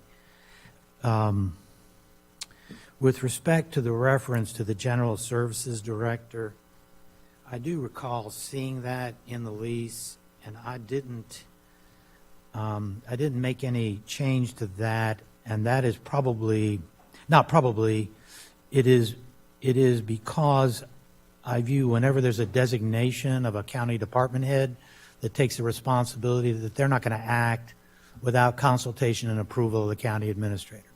Now, if the commission itself, if the commission, for whatever reason, feels more comfortable that they would like all references to county department directors with any of these documents to be changed to the county administrator, then I would support that recommendation and make that a request of the captain's legal team. So that's one. Next, because captains did engage us and asked us what were objectionable parts of the document, or documents. They actually submitted 3, as you know. They're part of your package: cover letter, a settlement agreement, and a replacement lease. So we spent a great deal of time. It's a very complex transaction. So we spent a great deal of time going back and forth all through the weekend, actually, and even this morning. So those marked up versions will be presented to you, and very simple to describe what their legal effect is. Generally speaking, their legal effect is to protect the county's interest, assuming that we do pursue the approach that has been laid out to you by captains. And we'll be going through those so that you fully understand. Next, about the litigation exposure. I mean, I'm not going to dispute that you have a Hobson's choice, that whatever you choose to do might be subject to litigation. But it would be my responsibility to tell you what the difference is in litigation by the citizens group versus by captains. Yes, the citizens group can file suit, and no one can tell you, by the way, no lawyer can tell you that the outcome of the suit is cut and dried. There's no way. If anybody's presenting that to you or whispered to you, you need to disregard that statement. So nobody knows what the outcome of these hypothetical suits are because all the evidence hasn't been presented, organized. The legal theories haven't been all completely researched in advance, as one would do in a trial before a judge. So there is uncertainty in litigation. This is what's certain. If the citizens group sues you and prevails, they will not be able to recover the cost of their attorney's fees.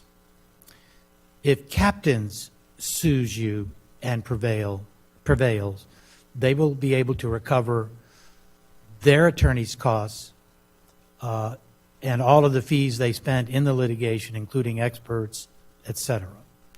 So I see that as a very stark difference. Again, not commenting about who is going to litigate or what success they may have.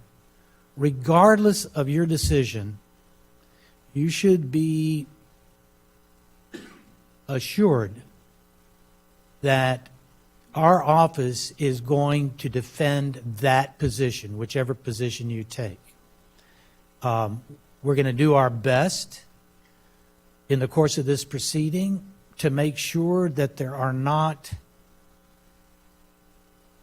statements made representing facts that are beyond the pale that we would not want to be part of the record or imputed to you as driving your decision. Because an improper basis for making a decision might be called out by the party that sues you.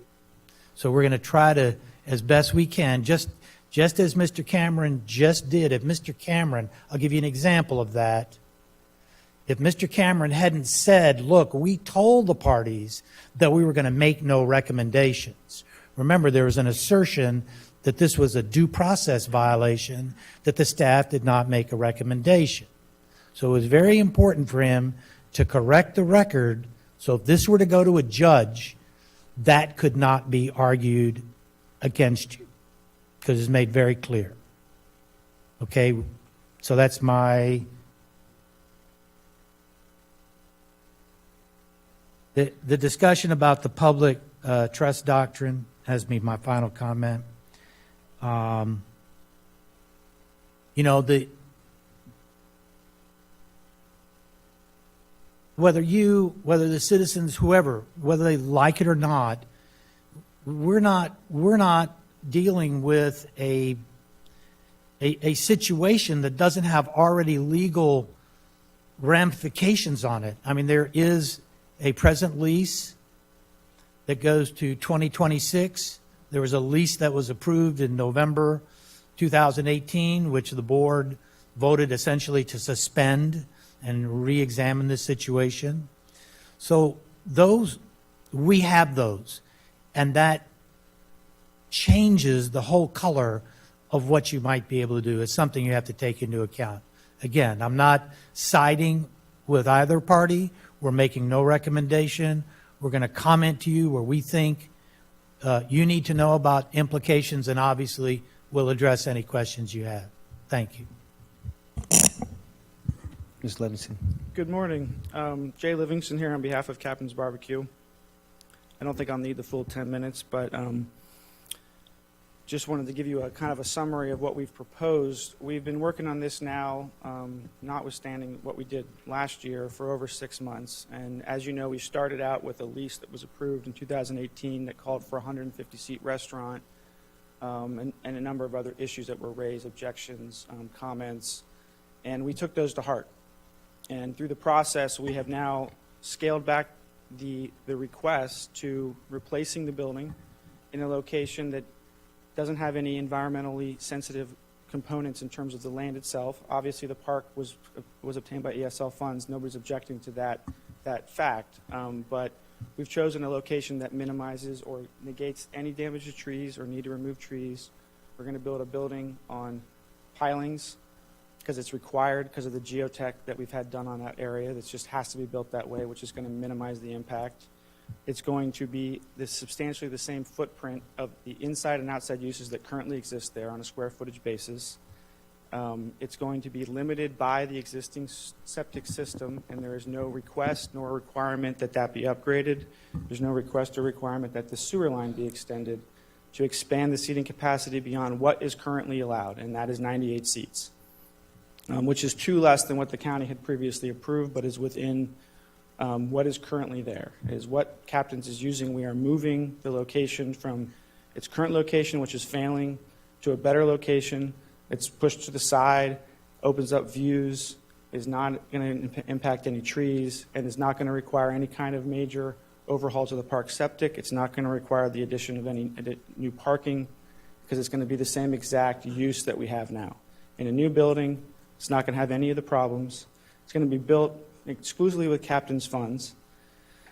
Any participation the county plays in the construction is going to be reimbursed by Captain's, which is written into the lease, including the document that was shared with everyone, regardless of any additional red lines that have been done since then. And at the end of the day, we're going to have a replacement building without any of the other problems that have been raised before, because we're not increasing the number of seats. We're not asking for any renovations to the park. We're not triggering the requirement for additional parking.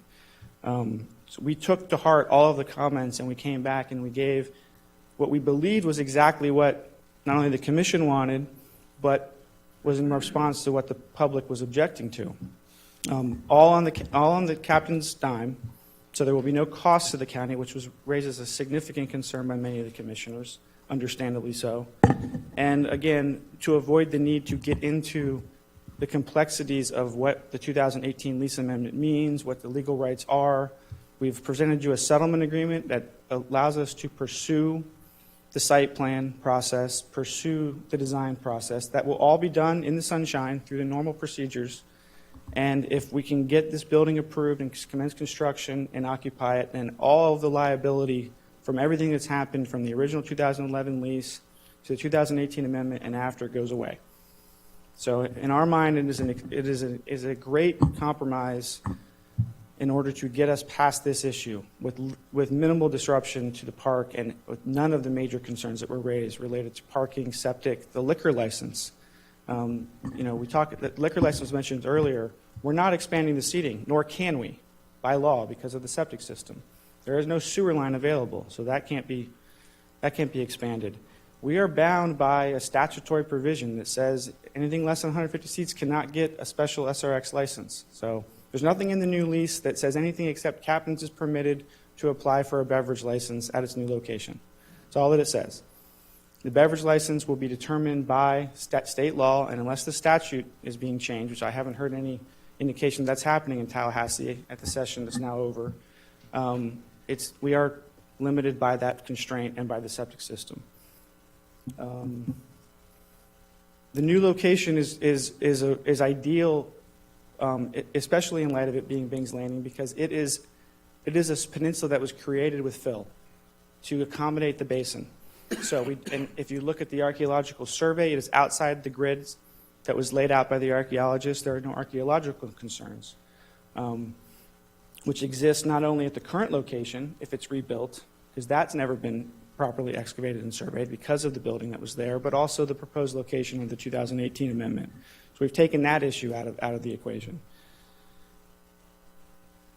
Captain's has all the maintenance responsibilities once the building is built. We have substantial insurance obligations, some of which that were added in recently. The insurance obligations have only gotten, I don't want to say worse for Captain's, but more expansive to protect the county from any concerns. And at the end of the day, once this building is built, all of the concerns the county has and the responsibilities the county has with the current building go away. So in that light, we think that it's a really good deal for the county. Now, just quickly to respond to a couple of things that were mentioned. This has gone through the BOCC review so many times over the years with the 2011 lease, the two amendments, and all the processes that went through since we got the 2018 amended lease approved. And during those prior approvals, when the current size of the current building was approved, these were voted on by you, and none of these objections were raised regarding the ESL lands. It morphed into something else over time, as Mr. Bayer said, but yes, that happened in the sunshine before you, but the public's had an opportunity to object, and those objections were not raised at the time. As far as the boat slips are concerned, we don't care about the boat slips. That's a legacy provision that was put in there from the prior negotiations. If that's a major concern, that can easily be removed. It is not anything that concerns us. That would be something that I would. Yeah, well, and that's why I'm mentioning it, because it's not a concern. And I thought we'd negotiated that out anyway. When I saw it in the lease, I was concerned because we were going to build those boat slips regardless. We were going to do that. Right. So that should be off the table. That doesn't need to be part of our leasehold interest. It is not an issue. As far as the public trust doctrine protects the public's access to the area between the high and low tide line. That's what it does. We are not interfering with the public's access to the shoreline by doing this thing. So the public trust doctrine is not being violated.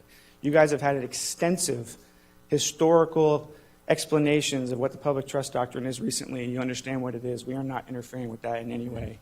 And finally, if this is going to result in lawsuits, which has been made very clear by opposing counsel, then there is no better reason than for you to approve this lease, because that way all of the issues can be put before the court, including issues related to this lease, and then when it comes back to you, you will know where you stand on the law.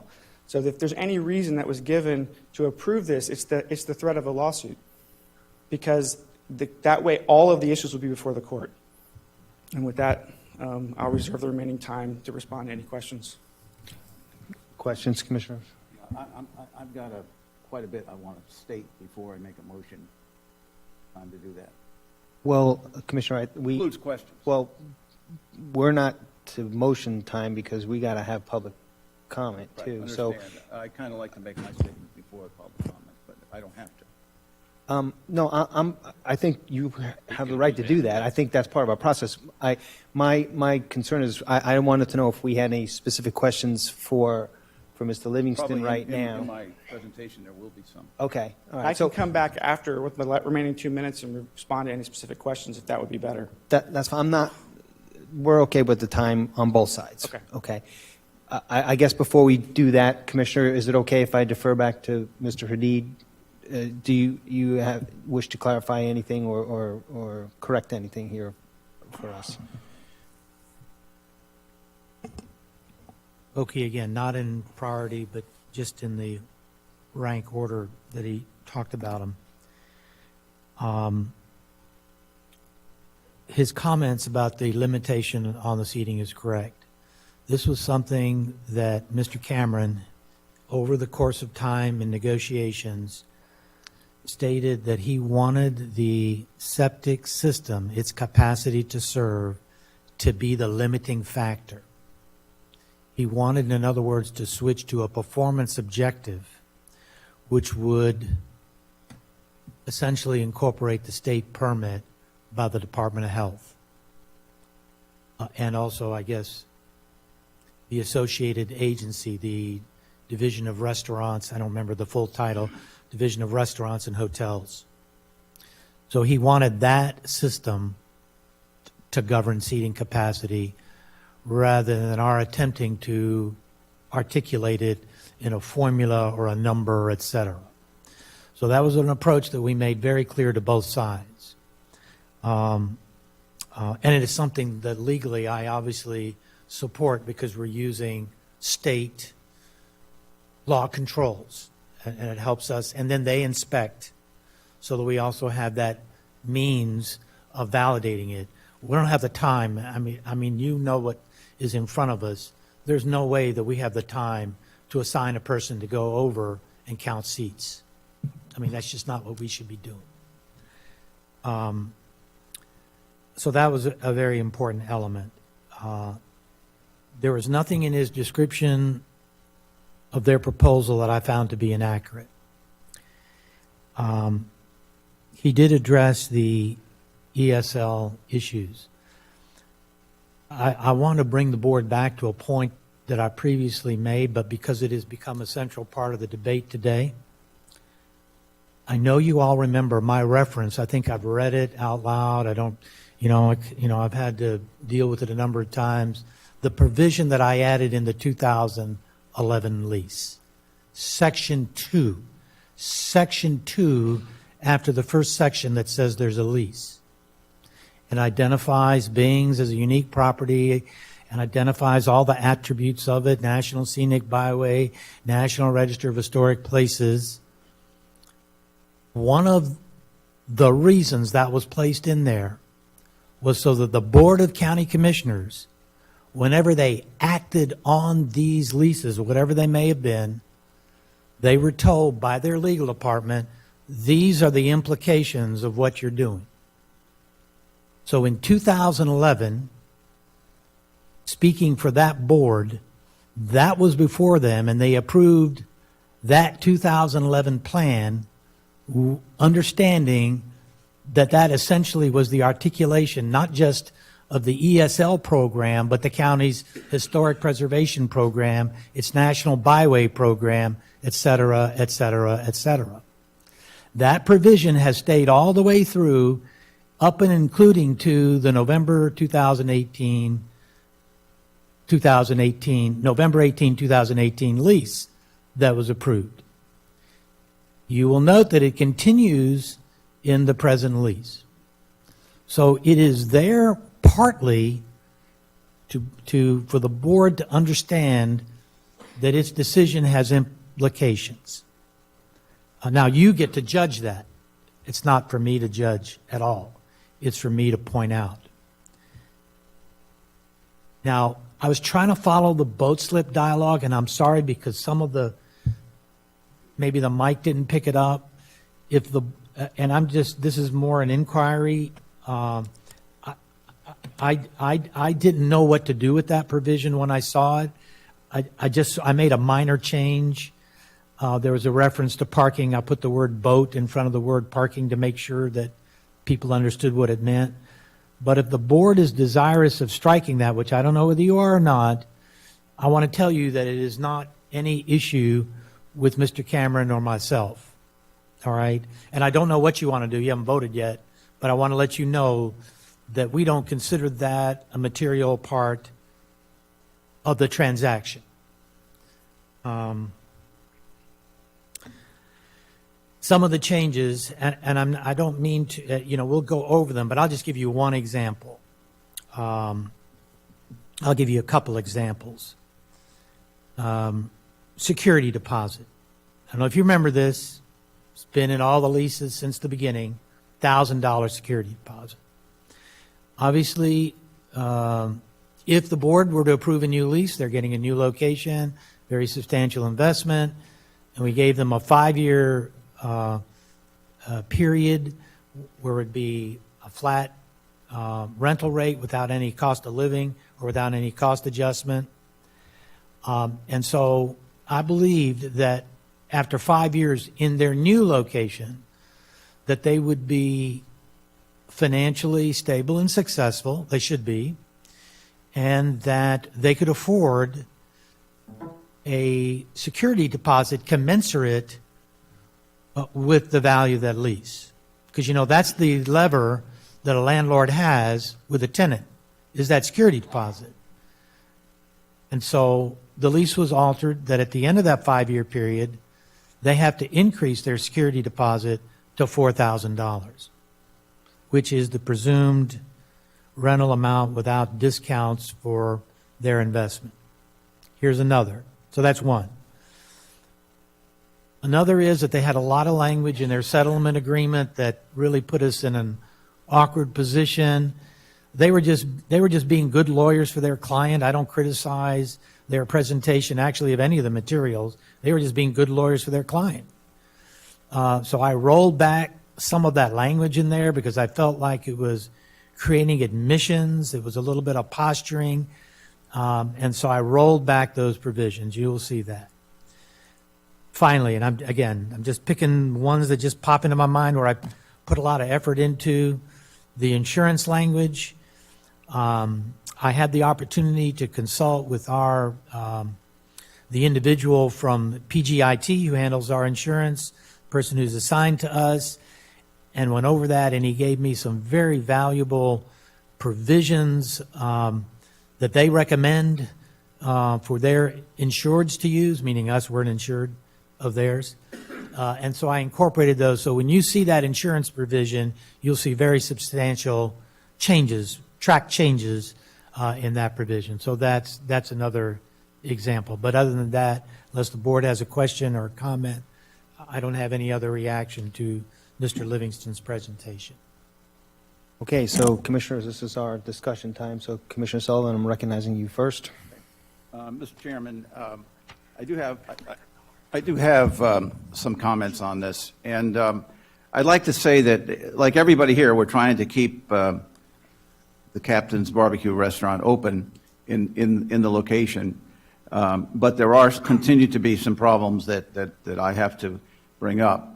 The first one is the urgency here has been around for a long time. So personally, I don't feel like I have to absolutely make a decision today because we've done that in the past under urgent conditions and made mistakes. So I want to make sure that all the board, I have not been able to discuss any of my points with any of the other board members because of the sunshine laws, and therefore I'm going to go through them, and we can continue the discussion. I carefully read through the new lease, and I actually had discussions with our attorney, Mr. Hadid, in detail over the weekend, and I think some changes have been made based on some of the things that we discussed, and that's good. I don't see the updated version yet, but I believe that we're hearing them. So first, on the on the new lease, as you go through, first, there's nothing on the new pavilion in any of this, in the new lease.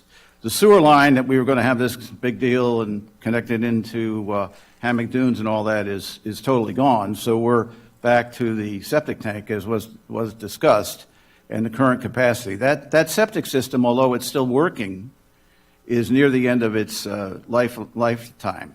And we will, either way, probably have to replace that before the city and the county agree and the state on running a full sewer line down A1A to the north.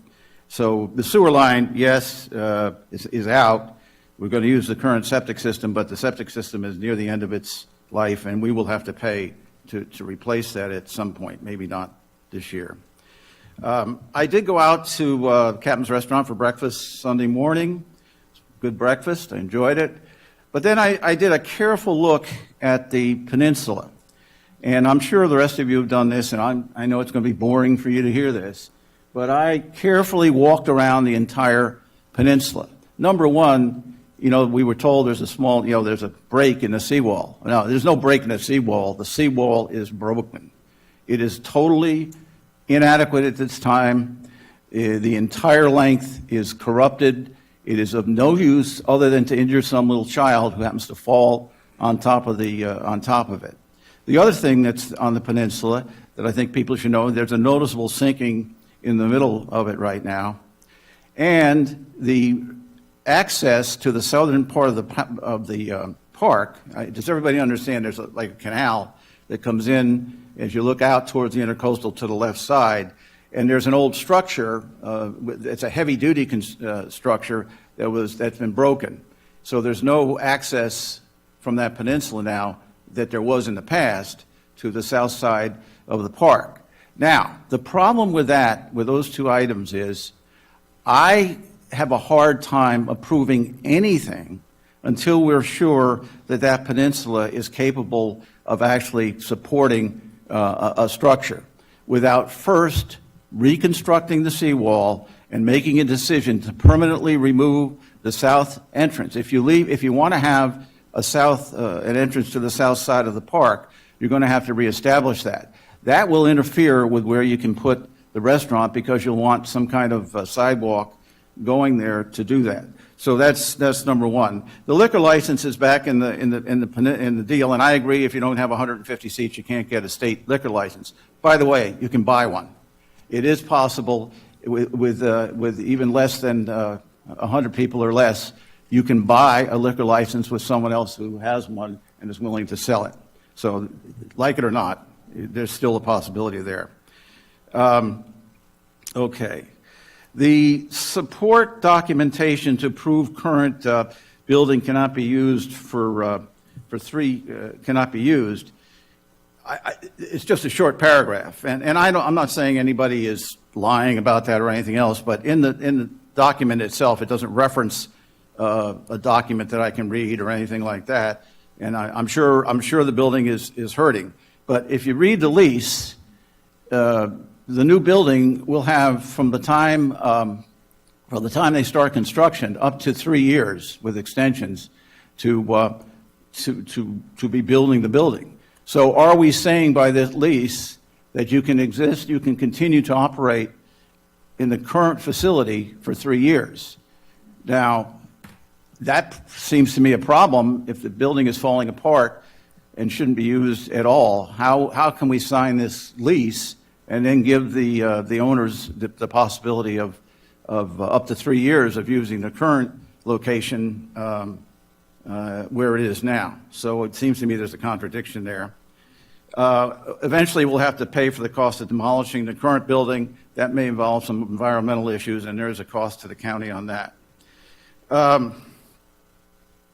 The question about the dual lawsuits, I think, is significant. In other words, no matter what, you're putting it on us. No matter what happens, there's going to be a lawsuit. I'd like to avoid that if at all possible.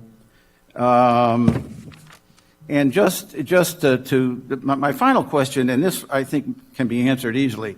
If you go to Section 8, which is rent, and so my question is this: if you read Section 8 on rent, the paragraph, I was led to believe, and I may have been improperly led to believe, that when you, after the COO is provided, the rent will be $1,000 a year for 5 years.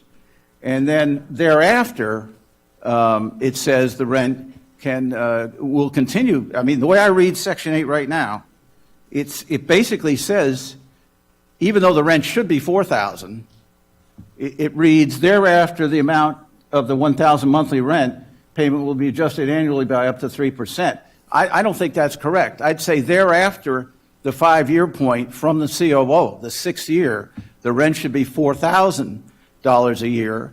If we don't do that, and the extent of this lease is 15 to 20 years, essentially the only thing that the captains is doing is providing us high-cost financing to build the building. Because you understand that $3,000 that should be coming to us in rent is being used to pay the lease off. So those are my, I have some other things. For instance, on inspections, what it says specifically is leasee will allow lessor, so you understand captains versus us, authorized representative access to the new location at all reasonable hours for the purpose of examining and inspecting the said location. So it sounds to me like we could allow an additional inspection if the county administrator decided it was okay to do that. Given my concerns to my fellow commissioners, I think there is still time to get this worked out without lawsuits. And the way I would do it is I would table the decision again this year, table it for 1 year, and in the meantime, it would be up to the county to fix the seawall and ensure that the peninsula location will be available, and we don't have conflicting construction equipment trying to fix a seawall at the same time we're trying to build a new restaurant, which I don't think is viable. So eventually, at this meeting, I'll make a motion along those lines. Thank you. Commissioners, folks, thank you. Other comments, questions? This is our discussion period here. I'm going to go ahead and weigh in on a few things. Number one, I'm perfectly in support of you guys with these boat slips not being an issue, so I think that really can be removed as an issue, knowing how many of us feel that way.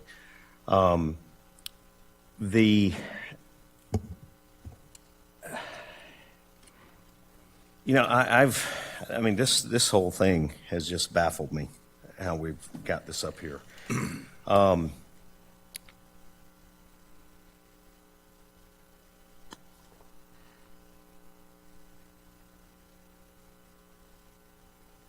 I'm concerned with a couple of things that I've seen in here. One of them, I want to make sure that the county, and Mr. Cameron, we had reiterated the county has no responsibility in the maintenance. This is nothing to pick on this one particular issue here, but in general at all. I'm just shocked that we have leases out there where we're putting businesses in business and we're maintaining the properties for them and we're handling all the maintenance and we're paying power and stuff like that. We are hands-free on this issue regardless of which route we go, are we not, as far as maintenance? The new lease would be a triple net, which means that no expense to the county. The current lease requires us to do the maintenance, and that is where our real challenge comes, because we have a responsibility to keep that building that he is in a condition that would allow him to conduct the business contemplated in the lease. And if we should fail to be able to do that, and his business would be interrupted, that would cause us a serious issue. And we have corrected that. That was one of the primary things, is that we would have no responsibility for maintaining the condition of the building going forward, that the captains would have a responsibility to keep the building in good condition. Okay. Mr. Mullins, can I augment that response? In addition to what Mr. Cameron said, the new lease requires, because the new building would be owned by the county. So therefore, an insurance carrier may not grant to the tenant the kind of insurance protection that we may need. So the agreement requires that we obtain whatever insurance to protect the building and so forth. Captains has to reimburse us the cost of that premium, although we are the insured and not Captains. Mr. Adid? Yes. I respectfully disagree with that. I've seen it in lease documents where the owner of the building requires the tenant to insure the building and name them as an additional named insured on the Yeah, that's policy. pretty standard. I'm sorry. I Can I just- respond? Yeah. Okay, I'm not talking about that kind of coverage. That kind of coverage is already called for in the lease document, that they have to insure us. But there may be, for instance, FEMA-related, that kind of coverage, which they may not be able to get. So we just wanted to make sure that whatever insurance coverage that we needed to get, that they couldn't get because they're not the owner, that we can pass that cost through. That doesn't mean, I'm sorry, I probably said that in a way that you thought commercial general liability. No, That I is was not- thinking, no, property. Okay. Now, in addition to that, again, you haven't seen this, but it is in part of what we have inserted, that they have to procure builder's risk insurance, because something could happen to what they're building, and that would be, that we are named as an additional insured, and any proceeds would have to be jointly issued to the county as well as Captains. So that's in response to your comment about transferring costs relative to the actual handling of the building. Okay.